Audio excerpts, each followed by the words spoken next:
And Mr. Harris, we're almost there, sir. We're almost there. We're almost there.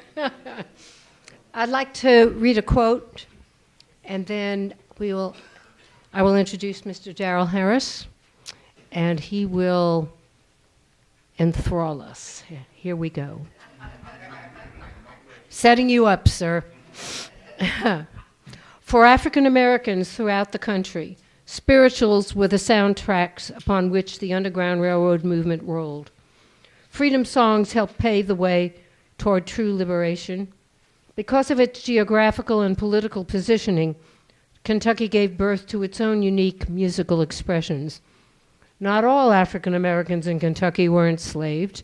Therefore, the reservoir of folk culture from which they drew their characteristic forms of expression was rich and deep, often without fixed boundaries between the sacred and the secular.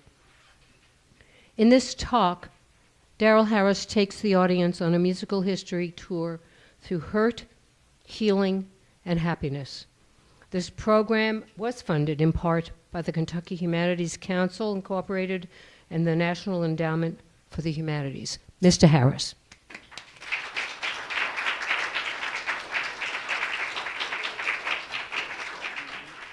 Good morning. Good morning. How's everybody? Good. Fine. How are you? Wonderful. Just divine. Thank you. You look good. Well, thank you. You're clearly a woman of taste. Let me get slightly resituated here. Talk amongst yourselves.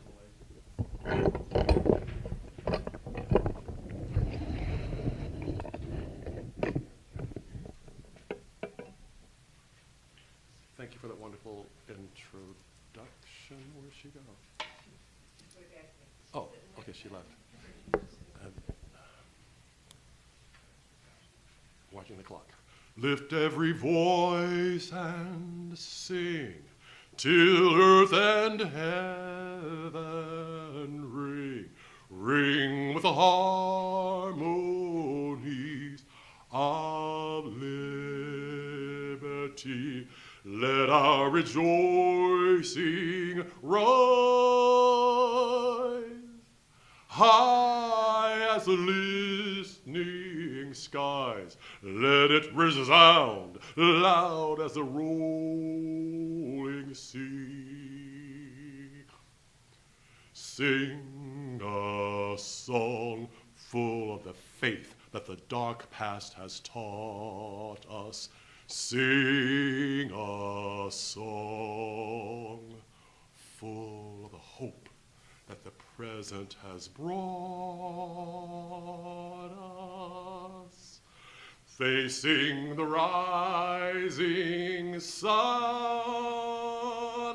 of our new day begun, let us march on till victory is won.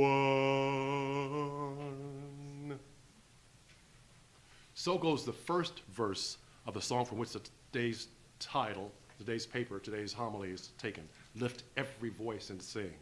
Actually, it originally was written in 1900 as a poem by James Weldon Johnson, one of the luminaries of the African American literary canon. Molded by the classical education for which Atlanta University was best known, Johnson regarded his academic training as a trust given him in the expectation that he would dedicate his resources to black people. Upon graduation, Johnson served in several public capacities over the next 35 years, working in education, the diplomatic corps, civil rights activism, literature, poetry, and music. In 1904, Johnson went with Theodore Roosevelt's presidential campaign. Roosevelt later appointed Johnson U.S. consul to Venezuela and then to Nicaragua. In the fall of 1916, because Johnson excelled in diplomacy, he was asked to become the national organizer for the National Association for the Advancement of Colored People, or the NAACP. Opposing race riots in northern cities and the lynchings that pervaded the South during and immediately after World War I, Johnson engaged the NAACP in mass tactics, such as a silent protest parade down New York's Fifth Avenue, in which 10,000 African Americans took part in July 28, 1917. Lift Every Voice and Sing was performed publicly, first as an informal poem as part of a celebration of Lincoln's birthday in February of 1900 by 500 school children of the then segregated Stanton School. Its by then principal, James Weldon Johnson, wrote the words to introduce his honored guest, Booker T. Washington. While James Weldon Johnson was an accomplished composer and a musician himself, it was his brother, John Rosamond Johnson, who in 1905 added music to the poem. Though less well known than his brother, John was no slacker himself. In their respective and collective careers, the Johnson brothers were dedicated to ending the minstrel tradition and eradicating the myth of the old shuffling Negro. While both brothers were and are well known to varying degrees, clearly they're most widely known for their collaborative effort, Lift Every Voice and Sing. Variously called the Negro National Anthem, the Negro National Hymn, the Black National Anthem, or the African American National Anthem, this song quickly became a way for African Americans to demonstrate pride and hope for the future. In calling for earth and heaven to ring with the harmonies of liberty, disenfranchised people could speak out subtly against racism and Jim Crow laws, and especially the huge number of lynchings accompanying the rise of the Ku Klux Klan at the turn of the 20th century. In 1919, the NAACP officially adopted the song as the Negro National Anthem. Lift Every Voice and Sing is fittingly provocative, yet its message, ingeniously crafted, does not fuel the fires of racial hatred. On the one hand, the lyrics reveal how African Americans were estranged from their cultural past by the impact of racial oppression, and that they manifested the psychological and physical scars inflicted by that injustice. On the other hand, the song is irrefutably one of the most stalwart and inspiring symbols in American civil rights history. Not wanting African Americans to lose hope, Johnson included in the lyrics none of his pragmatic reservations regarding justices for his race. His enriching directive is assuredly one of the mainstays of the song's mastery and endurance. Notwithstanding, he tells us in Lift Every Voice and Sing that we must persist. We must remain vigilant until victory is won. Stony the road we trod, bitter the chastening rod, felt in the days when hope unborn had died, yet with a steady beat have not our weary feet come to the place for which our fathers died. We have come over a way that with tears have been watered. We have come treading our path through the blood of the slaughtered. Out from the gloomy past, till now we stand at last, where the white gleam of our bright star is cast. One of the tear-watered ways over which African Americans came was the infamous body of water from which the Atlantic slave trade, or the transatlantic slave trade, got its name, the Atlantic Ocean. The Middle Passage was the brutal and horrific transportation of Africans across the Atlantic to the plantations of the Caribbean and Americas. Africans were captured and imprisoned in forts or barracoons on the coast before enduring the inhumane conditions of the Middle Passage on the way, or the way of death, as some people called it. Packed like sardines below deck in filthy conditions, at least 1 million Africans lost their lives on the crossing. Wherever possible, the enslaved resisted. Some violently challenged their oppressors, and others preferred self-inflicted death as a way of resisting the treatment forced upon them. While some enslaved Africans came from the interior of the continent, most were from the various countries and cultures comprising West Central Africa or Central West Africa.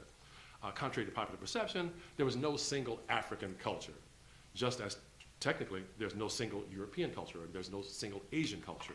The Yoruba were and are as distinct from the Igbo as the Swedes are from the Italians or the Japanese are from the Chinese. On the other hand, there were and are certain traditions and beliefs that many of the cultures had in common. In addition to similar styles in songs and music, instrumentations, and rhythmic patterns, many of the West African cultures also share the traditions of the griot. That's G-R-I-O-T, griot. I can't help teaching it's just in my blood. It's like a storyteller in essence. So although on any given plantation, enslaved Africans may have come from several different cultures, one of the things that they may have had in common was the tradition of expressing and communicating a variety of situations and emotions through listening to or participating in song. In spite of plantation owners' extreme efforts to strip away any vestige of Africanness from their, in quotes, property, some things were so inherent that they could not be wiped out.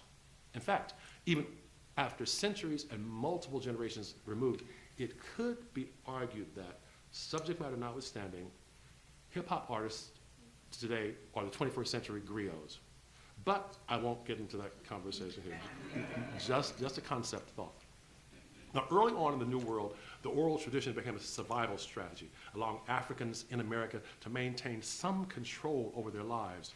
Historically, an established oral tradition permeated West African cultures, where verbalization, vocal modulation, and spontaneity were integral factors in communication. When blacks reached America's shores in the 17th century, they brought with them the oral traditions that would be developed, modified, improvised, and merged with the new environment. The West African origins of oral tradition gave blacks a heritage of glory beyond the captive chains and manacles of the New World, connecting generations of Africans in the Americas.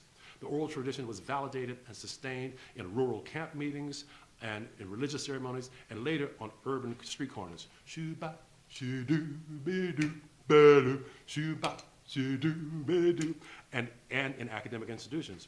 Whether a spontaneous whoo or a formalized philosophical or a sentimental holler, yes! The oral tradition has served as a cathartic declaration of self and affirmation of community. As with all things black and beautiful in the Americas, the oral tradition sprouted wings and took flight. From the 17th to the early 19th centuries, chants, work songs, and folk songs by anonymous composers offered black singers emotional release from their bondage. Often augmented by dance, foot tapping, and head bobbing, the song could be an individualized fancy or a group meditation and expression of joy or of sadness. From these creative expressions sprang the spirituals, mixing the promise of a divine reward. I got a robe, you got a robe, all God's children got a robe. When I get to heaven, I'm going to put on my robe, I'm going to walk all over God's heaven, with this duty to tolerate everyday injustices. Nobody knows the trouble I've seen. The spiritual served as a bridge between the religious and the secular worlds.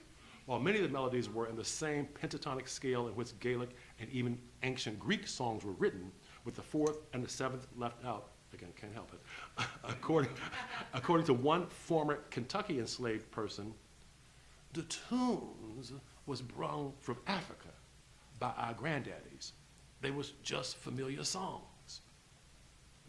African Americans had expressed an uprooting so total and oppression so fundamental that the songs they raised in yearning and protest struck a universal chord. These songs came from the heart, and they go to the heart, wrote Henry Proctor of Fisk University. He continued, they have the very tone of the gospel in them. They breathe the odor of spiritual sacrifice. As the bruised flower yields a sweet perfume, and the crushed grape the blood-red wine, so the hearts of these people, bruised by oppression and crushed by adversity's iron heel, poured forth the sweetness and the purity of the gospel in song. Negro spirituals are the religious songs sung by African Americans since the earliest days of American enslavement. As scholars have observed, this term, whether abbreviated to spirituals or not, is somewhat misleading. For many black enslaved persons and for their offspring, the divisions between secular and sacred were not as defined a designation that spirituals would suggest. Certainly these religious songs were not sung only in churches or religious ritual settings. Travelers in the Old South and enslaved people themselves reported that music about God and the Bible was sung during work time, playtime, leisure time, cook time, all time, as well as on Sundays and at praise meetings. As historian Lawrence Levine observes, for the enslaved, the concept of the sacred signified a strong will to incorporate within this world all the elements of the divine. That the songs were sung not just in ritual worship, but throughout the day meant that they served as a powerful shield against the values of the slaveholders and their dehumanizing definitions of black humanity. For one thing, along with a sense of the enslaved person's personal self-worth as a children of mighty God, the spirituals offered them much needed psychic escape from the workaday world of enslavement, restrictions, and cruelties. Certainly, "This world is not my home" was a steady theme in the spirituals, one that offered its singers and hearers visions of a peaceful, loving realm beyond the one in which they labored. Some of the songs bespoke the dream of flying away, leaving the world of care behind. Some bright morning, when this life is over, I'll fly away. Along with such visions of displacement and escape, many of the spirituals offered images of a steady and a just King Jesus who had a comfortable space around his altar where those in heaven could rest a while. This was very significant for people who were forced to work from can't see in the morning till can't see at night. A place where they could be reunited with friends and loved ones who had gone before. Soon I will be done with the troubles of this world. The troubles of this world, the troubles of this world. Most of the spirituals were not about an easy ride in King Jesus at all, but about the Old Testament God and his heroes and prophets. Moses, Job, Daniel, Samson, Ezekiel were celebrated in scores of spirituals along with the chosen peoples, protected by their furiously watchful God. According to one poet, fairly easy allegories can be uniting the enslaved people of the American South with the Egyptians, and Pharaoh with the masters, the Israelites with themselves, and Moses as their leader. Harriet Tubman was even nicknamed General Moses. It is said that she used various songs as signals, including "Wade in the water, wade in the water, children, wade in the water. God's gonna trouble the water," to indicate that runaways should head for the stream to elude the scent-smelling patrollers' dogs. Frederick Douglass and others spoke of references in the spirituals to escape not to heaven, but to freedom land, whether to the slave-holding states of the North or all the way to Canada. "Swing Low," as you earlier sang, was apparently one of those songs that referred to the urge and perhaps the specific plan to make a run out of the jaws of enslavement into the land of freedom. Perhaps one of the most famous of these alleged code songs was "Steal Away, Steal Away, Steal Away to Jesus." Many songs doubtless sung well out of the master's earshot, and often even within the earshot, but in code, celebrated the coming of freedom. Oh, freedom, oh, freedom, oh, freedom over me. Spirituals can be divided into three types: Deep River, Balm in Gilead, and songs like "Sometimes I Feel Like a Motherless Child," or suffused with the feelings of self-pity and longing for change. Others are bolder in their call for freedom. "Joshua at the Battle of Jericho, Jericho, Jericho. Joshua at the Battle of Jericho, and the walls came tumbling down." And "Swing Low, Sweet Chariot," and "I'm on my way to Canaan land" use phrases that are popular in many spirituals. "Going to heaven," "Coming for to carry me home," and "Crossing the River Jordan" all were symbolic in their cry for freedom as well as salvation in the afterlife. Still, other freedoms just openly advocated running away. Perhaps the best known use of spirituals in the service of freedom during this period was the embedded of hidden code messages in song lyrics for the purpose of covert communication on the Underground Railroad. Two common types of coded spirituals were signal songs and map songs. In a signal song, a singer or group of singers communicated in code that a certain event, such as a planned escape from a plantation, was imminent. A map song, the lyrics actually contained elements of the map that directed people to significant points that escaped along the routes of the Underground Railroad.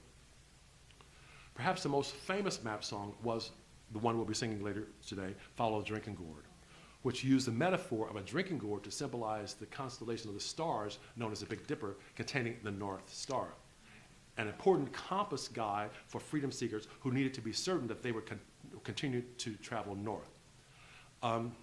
It's very likely that both signal songs and map songs were utilized in combination with many other clandestine communication tools, including the extensive use of symbols sewn into quilts, lights and windows that assisted prospective passengers on the Underground Railroad rehearsing the specific places that they needed to be to reach for a successful trip to safety.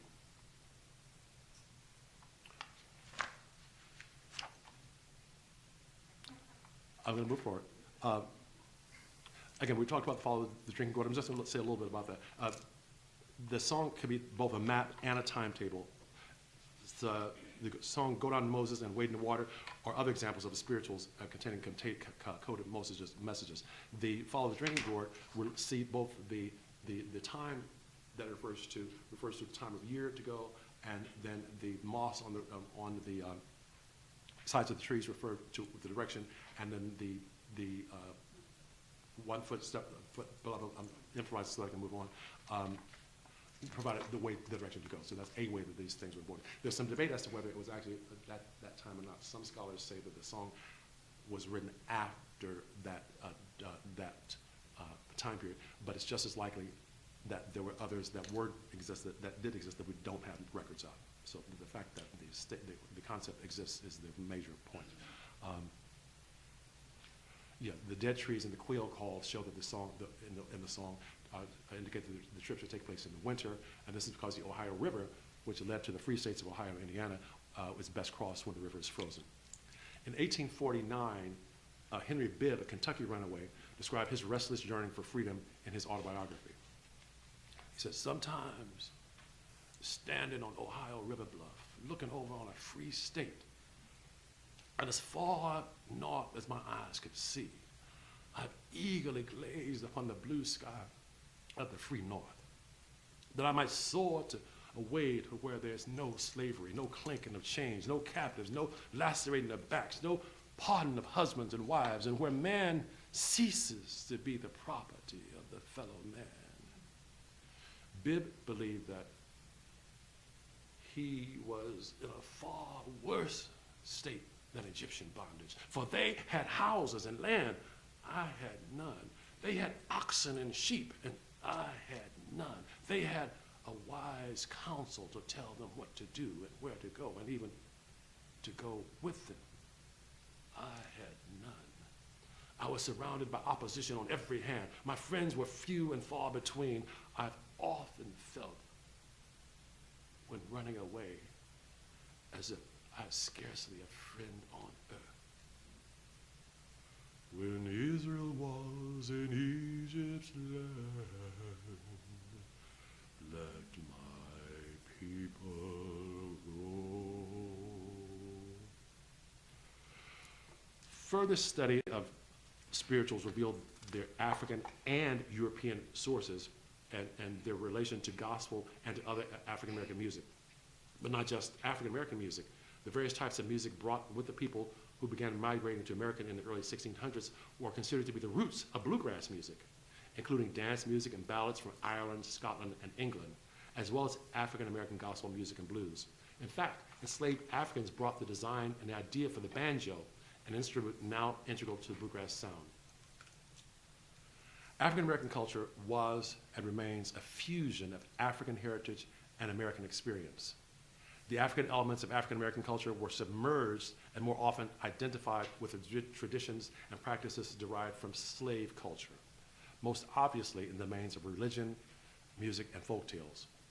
The American elements of this fusion were not so much imitative of European forms as adaptive to the horrific American conditions. In other words, Beyond imitation and adaptation in areas of such as family structure, language, and dress, African Americans could create genuinely new forms of cultural expression, such as jazz, blues, spirituals, that would be distinctly and distinctively African American. Finally, African American culture is not fixed, but is a continuing act of creation that bears witness to how the past lives on in the present, however it's changed. God of our weary years, God of our silent tears, thou who hast brought us thus far on the way, thou who hast by thy might led us into the light, keep us forever in the path we pray,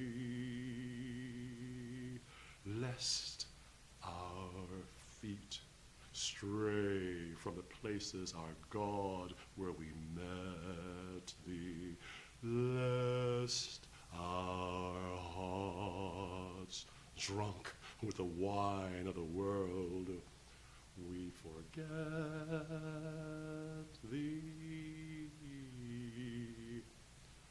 Shadowed beneath thy hand, may we forever stand, true to our God, true to our native land. Thank you.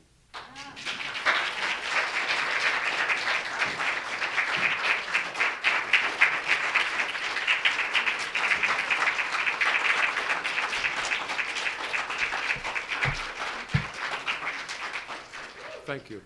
I was instructed to leave time for questions or comments. Yes. The shortest version, I was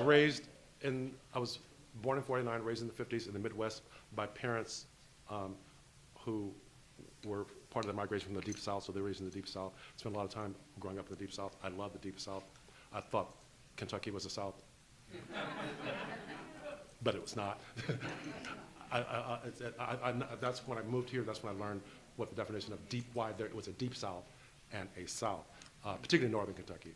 There's some areas, when I do these talks around Kentucky, when I finally got to someplace where I heard a Southern accent, I said, no, thank you, where have you been? I love it for its honesty. I love the Deep South and the cool pace, but I love the fact that I don't like you, I'm telling you I don't like you, got it, okay. Stay out of my way, I'll stay out of your way. Whereas typically in the North, it was, oh, I love you, my brother. Stab, stab, stab. So there was that. I'll accept you, but there was not. So I love that about it. There's so many little things, but basically that's the base of it. It's my parents. It was seeing my uncles and aunts stand in churches singing these songs, saying these poems that I didn't even know had the effect on me that it had. There's more I can't. Yes, I teach in the theater department at Northern Kentucky University. And I recently, like the last 10, 15 years, realized that who I am is what, as a traditional cultures, particularly traditional African cultures, but some Asian also, the artist was a combination of a teacher, preacher, or spiritual conduit, teacher, preacher, and something else I can think of, and creator. So that's who I realized I was given the privilege to be. Yes, and my parents, I grew up with teachers and preachers, yes. So I just wanted to ask about, I feel like I should know this already, but how the African American culture went from their own ways of thinking to Christianity. So part of the enslavement process was to completely wipe out. In most places, in Louisiana, actually, it was slightly different, and particularly in New Orleans, but in Louisiana, it's different, slightly different. But because they allowed and it's the only place I've heard of where it was the case, they allowed persons to keep their tribal culture, Igbo, their distinctions. But, so we think, oh, that's great, they get to keep their humanity. But it was because they sold them like you sell horse breeds. So the Igbo was good for this, the Yoruba were good for that. So, but the plus for that was that they had their culture. So that part of that, the same thing happened with American Indians, was to divest them of their religion and to come to Western. So they were taught Christianity on the plantations, not by reading it. They were taught it by preaching, and they were preached the portions of the gospel that served the owners. So they were taught the parts that says a slave should not run away from his master. They were taught the parts that were consistent with that. But God being God, he don't need y'all. Not y'all, but us as human beings. He can talk through an ass. So that he was able to, the truth was able to come through those things, and he was able to, once that happened, he was able to do that. So that I think there was some argument that Africans, or particularly indigenous Americans, were not spiritual at all. So they had a relationship with God, but not necessarily through Jesus Christ. And so they got that through there, and it was easily adaptable. They found that made sense. He touched them to give them the truth. Phyllis Wheatley writes a poem about that. She, and some of her descendants would argue with her that it didn't take slavery. He could have saved us without all that. But she argues that enslavement was a blessed thing because it introduced us to Christianity. So that's, but biblically, was it Ethiopian on the road to someplace? There was an Ethiopian. I think there's an Ethiopian in the Bible so they were particularly there. Does that answer that? Yeah. So they would have been taught it on the plantations, and then by being taught that writ, they were able to get the actual spiritual connection through that, and even it. Yes, absolutely. Theirs and his, as opposed to. so his and his. No judgment. But yeah. Any others? Questions, comments? Maybe after we convene, there'll be some questions in terms of people coming up to you. That would be good. Okay, thank you. I appreciate the opportunity. Thank you.